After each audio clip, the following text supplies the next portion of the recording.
Hey everyone, how you doing? So let me give you my kind of review of season three of Star Wars Bad Batch.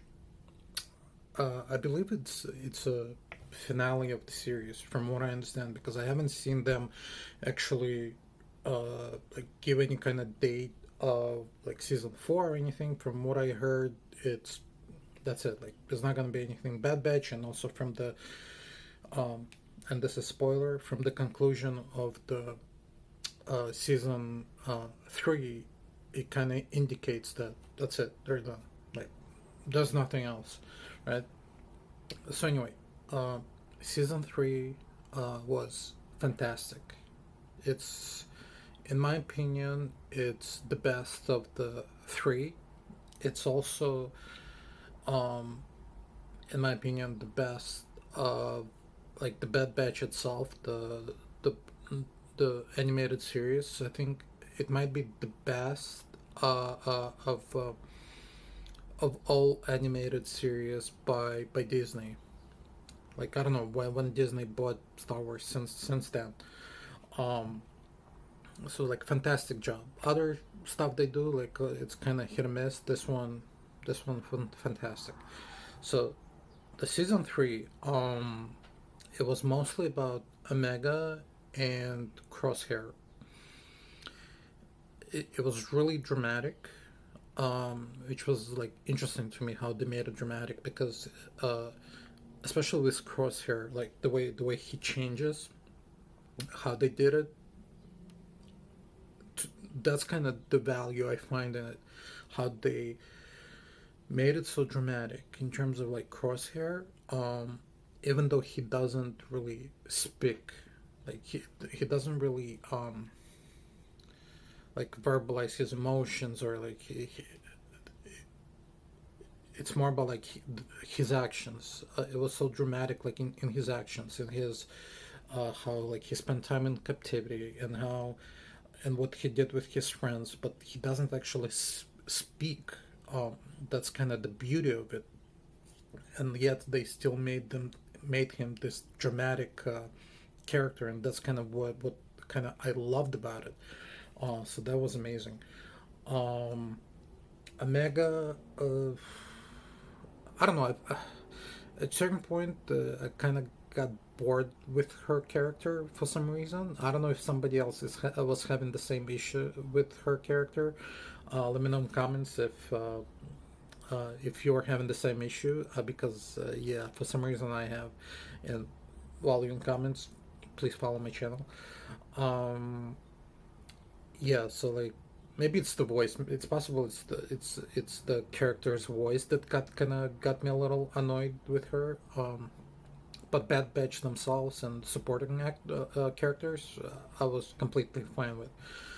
The introduction of Asajj Ventress, that was really cool, but it was also pretty useless because she didn't really. She brought like some kind of nostalgia and maybe a little action, but she didn't really bring anything to the story, in my opinion.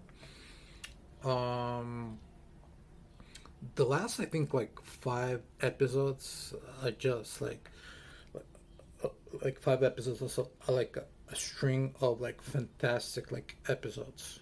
Like, you can't wait. Like, it's like you're watching like the like, amazing TV series, and like you can't wait until next week. You can't, like, I need to see it now. I need to see it now.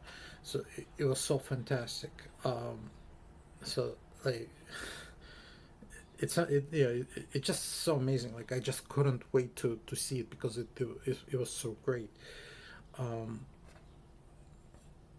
yeah, it was the way they were kind of searching for Omega, that was like so fantastic. It was so kind of build up of the um, dramatics. That was so amazing. So that's kind of my opinion on it.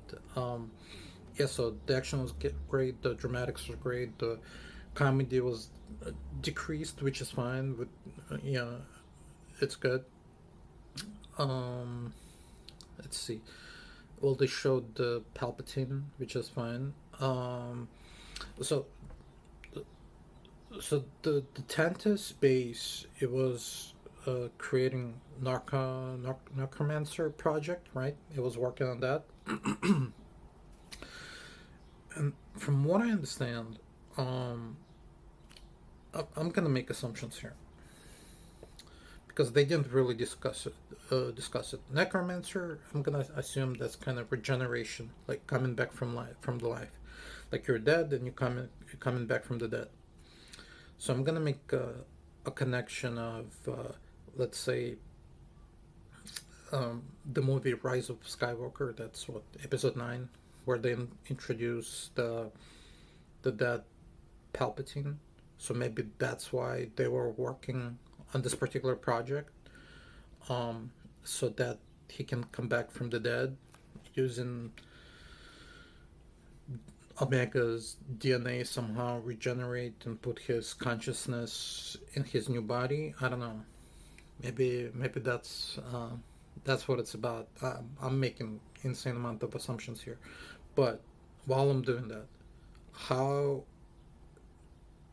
if there is a connection between Necromancer and Rise of the Skywalker, how would they be able to do that if all the research was destroyed? That's kind of my question. So yeah, that's interesting. Um, yeah, that's my like little um, kind of thought. So yeah, let me know what you think in comments. Like if you also had that kind of connection in terms of like Necromancer project they were working on. If you also saw that connection to Rise of Skywalker. Um, so yeah, please, I really appreciate if you would follow my channel, comment, like, all the good stuff. All right, have a good one.